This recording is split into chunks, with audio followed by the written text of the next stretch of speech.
ये कुलीन गांव है।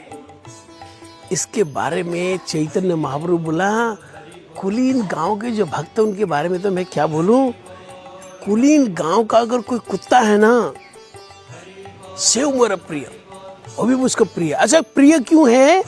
महाप्रभु बोला, कुलीन ग्रामीण भाग्य कहना न जाए, सुकर चराए डोम सेव कृष्ण गाय। मतलब सभी कृष्ण भक्त है, इसलिए महाप्रभु को बहुत अच्छा लगता था। तो ये कुलीन ग्राम है जहाँ पे महाप्रभु के अंतरंग पार्षद, और ये जो मंदिर आप दर्शन कर रहे हैं, ये मंदिर मदन गोपाल जी विराजमान है। इनके बाईं ओर राधा जी हैं और दाईं ओर ललिता जी विराजमान है। कुलीन गांव की जय। मुखे